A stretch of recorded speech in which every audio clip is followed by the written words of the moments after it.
Stop. വാ madam ഇറങ്ങിയാലും. എന്നെ പെണ്ണ് കാണാൻ വന്നവരാ, ഒരു അമേരിക്കൻ ടീം. എനിക്കിഷ്ടമല്ല, അതുകൊണ്ട് ലേറ്റ് ആയിട്ട് വന്നാ മതിയെന്ന് ഞാൻ പറഞ്ഞത്. അവരൊക്കെ പോകുന്നതേ ഉള്ളൂ. നീയും കൂടെ ഒന്ന് വരണേ. അച്ഛനോട് വണ്ടി ബ്രേക്ക് ഡൗൺ ആയ കാര്യം ഒന്ന് പറയണം, ഇല്ലെങ്കിൽ അച്ഛനെ കൊല്ലും.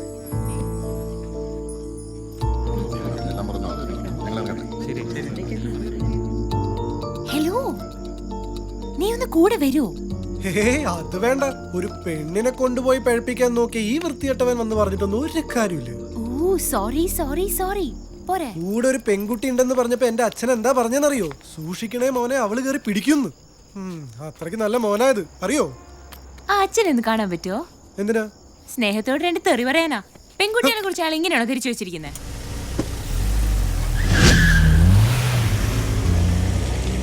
സാജ ഒന്ന് വാടാ, അച്ഛനോട് സംസാരിക്കടാ. ഗൗളി എണിച്ചു വാടാ.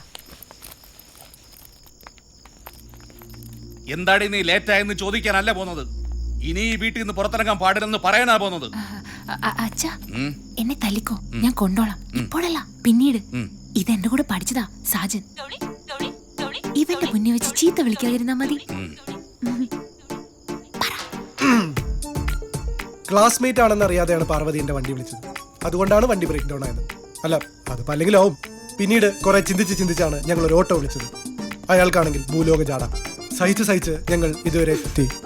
പിന്നെ കല്യാണത്തിന് മുമ്പേ പെണ്ണ് കാണാൻ വന്നവർ പോയിട്ടേ എത്താവൂ എന്ന് പാർവതി പെണ്ണ് കാണാൻ വന്നവർ പോകുന്നതിന് മുൻപേ എത്തണമെന്ന് പാർവതി പറഞ്ഞതായി ഞാൻ ഓർക്കുന്നു.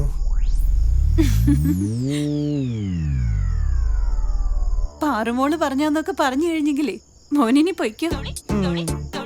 വലിയ ഉപകാരം. Thank you. എന്നെ കൊണ്ട് ഇത്രയൊക്കെ പറ്റുള്ളൂ. അപ്പൊ എല്ലാവർക്കും ഗുഡ് നൈറ്റ്. Good night. നിക്ക് നിന്നെ അകത്തോട്ട് വിടണോ വേണ്ടോന്ന് ഞങ്ങളൊന്ന് ആലോചിക്കട്ടെ. ഇത് നിങ്ങൾ രണ്ടുപേരും കൂടെ എടുത്ത തീരുമാനമാണോ? അതെ. എങ്കിലൊരു ചെറിയ മാറ്റം വരുത്താനുണ്ട്. ഇപ്പൊ ടൈം 8:30, എന്റെ ഡിന്നർ ടൈമാണ്. നമുക്ക് ഒന്നിച്ചിരുന്ന് ആഹാരം കഴിച്ച് ആലോചിച്ചിട്ട് തീരുമാനിക്കാം. വന്നോളൂ. വരൂന്നേ. ചെല്ലൂന്നേ. ഒറ്റ വിത്തായി പോയില്ലേ?